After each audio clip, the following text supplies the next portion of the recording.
Yo, what's going on YouTube? It's your boy Alex Thomas here, sitting here with my boy John with another episode of Nerd Talk. I'm trying to get these out weekly, but we got a lot of things going on, man. It's Christmas time, so we're working, we're busy. Well, we got a couple of news things we want to talk about, and this is going to be talking about spoiler section for Rogue One. I saw it yesterday, my boy Johnny saw it last week, Saturday.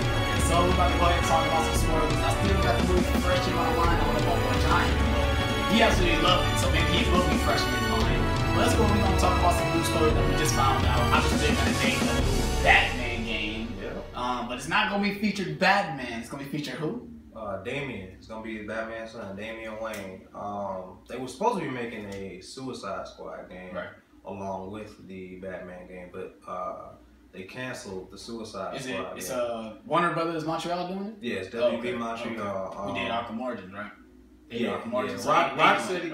Rocksteady's not making any more Batman games. At least I don't think so. I think they're done with Batman because they stated a while ago the game that they really want to do is Superman. Right. So I think that's gonna be Rocksteady's next big thing. Well, next we're gonna talk about, they just released some new photos of the Zords from the new Power Ranger movie. These Zords look massive. I didn't think they look that big. Super huge. But it could just be a photo. It could just be they're up close and the trees are just far away. Yeah. You don't know because the way the picture is set up, it just shows. They're in the Zords are like in the midst of the trees. They're in the midst of the trees. Okay. Yeah, I just think maybe it's the way the picture is formed. That's why they look so big over the trees. Yeah. But who knows, man? Maybe they are that big. You know. I really, it doesn't make sense because you could see Trini sitting in the cockpit and she's just as big as one of those trees.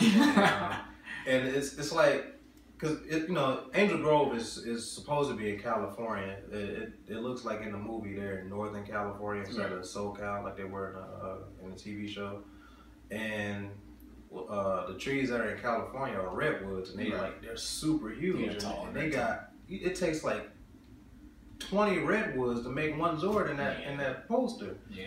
So I think that was just like a Photoshop issue or whatever. I don't think they're gonna be that big. I don't really care about how size these are. I just hope the movie is good. That's the only thing I care about. The movie's good, and I'm satisfied. Like I think that this movie's gonna be at least decent. I don't want it to be The Dark Knight. I don't want it to be Captain America. It just needs to be decent. I just want it to be fun. It's Power Rangers. Power Rangers was corny to begin with, but it was fun. It was enjoyable. So that's all I want from it.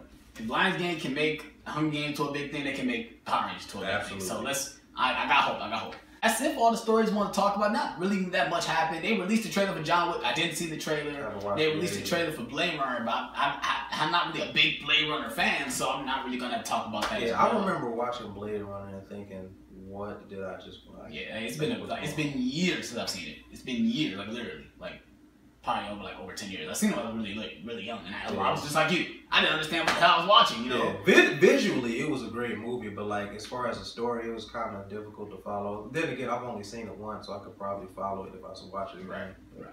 Moving on. But the most important thing we want to talk about is our Rogue One spoilers type review, spoiler talk, our discussion. This is just a full spoiler discussion. We're going to talk about scene by scene, what our favorite scenes are, our favorite characters, what we didn't expect, what we did expect in this movie. So if you guys haven't seen Rogue One, I don't know where you've been. You have been under a rock. I don't know where you've been. If you haven't seen anything from this movie, I don't understand where you've been. But we're going to talk about spoilers. Go ahead, John. What do you want to talk about first?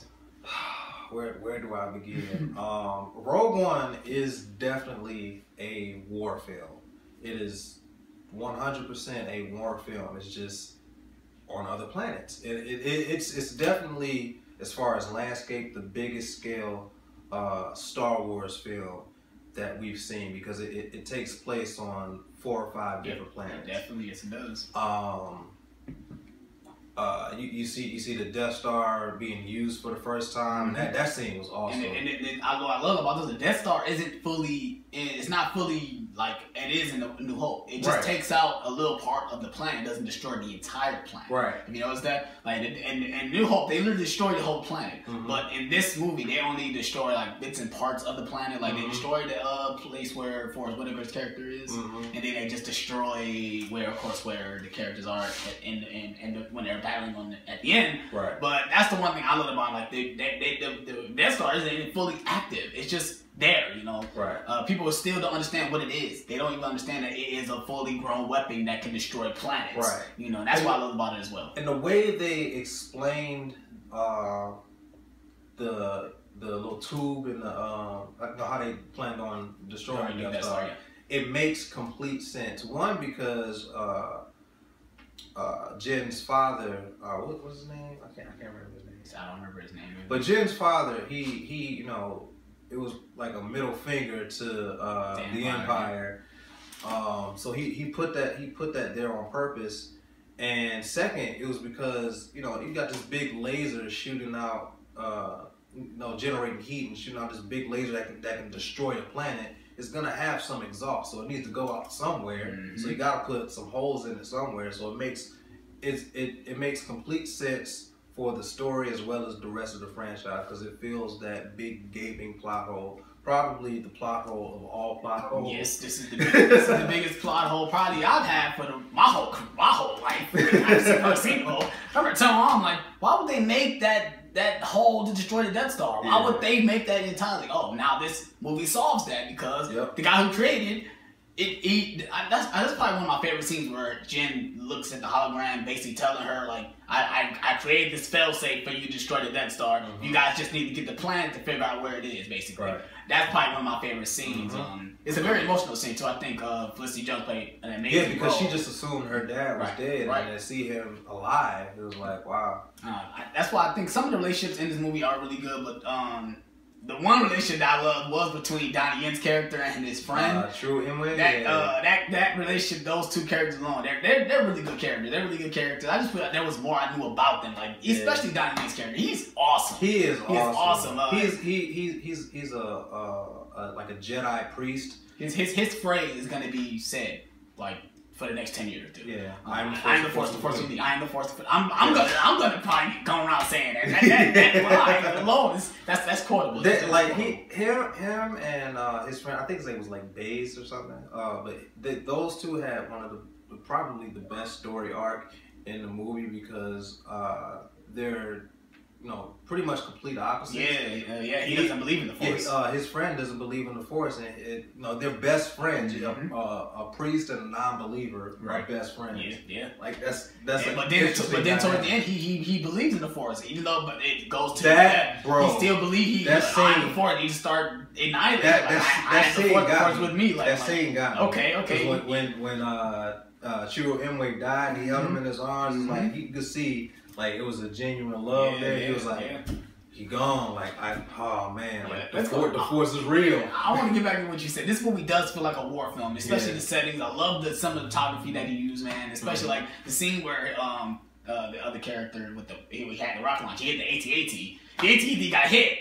And he just turned around like, "What are you doing? You ain't taking me down." I looked like, "What are you doing?" That was awesome. Like, it made me think of Empire Strikes Back, because even Empire. Luke told him, like, these AT-ATs, they're too strong. We can't shoot them. We have to take them down by the legs. I'm like, they are too strong. Yeah. You see that right there. Yep. I want to go ahead and just let's talk about Tarkin, because I did not expect him to be in this movie. How CGI Tarkin? I did not expect that at all. This makes you show like Disney doing something over in their headquarters. They look. We all looking at Disney like, what are you guys doing?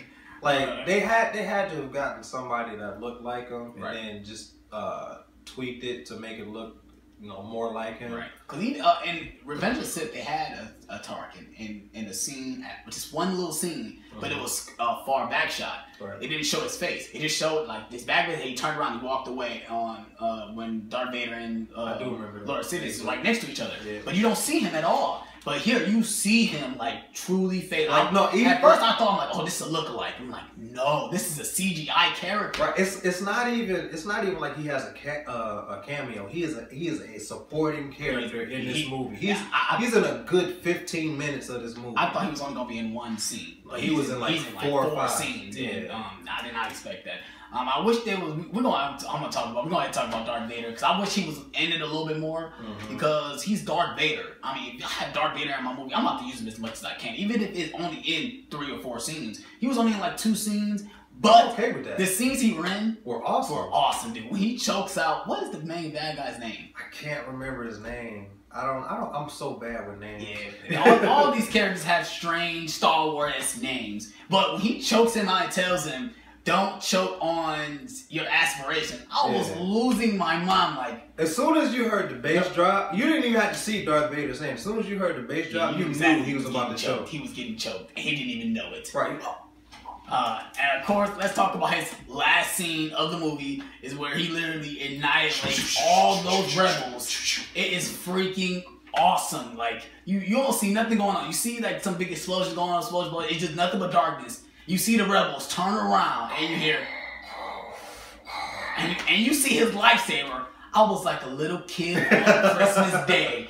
My eyes were so big. Oh, your theater applaud? Oh, I wish my theater would. I was about to clap. I ain't want to clap. Hold on. I'm not about to clap. I want to be awkward. So? But I had to. I just sat there and amused me because I had a smile on my face. And you could tell Darth Vader was smiling. Yeah. But even under his mask, he was loving every single moment of killing all those men to get. When he threw it up in the ceiling? He tossed. He didn't even have to touch him. He said, did he lightsaber him up in the ceiling too? I think he did. I think he did something crazy, but it gets bad when the rebel was like, help us. He looked back and he just said, take the plans, because he was not about to. There was a moment when I thought that he wasn't gonna get the plans to across the doorway. I was like, I know that they do because the rest of the series, how the rest of the series goes. But for like a split second, I really thought that he was just gonna slaughter them before he could get the plans across to the other. I saw that coming out. He has to. I'm like, the door's open. Just hand the plans. You're not gonna live. They can't open the door, obviously. If they could, they would already. But they took so long to do it. Like, they really built that moment up. They just had to show how badass he was, dude. I ain't gonna lie. I was waiting for, like, even though at the end we got Leia, right?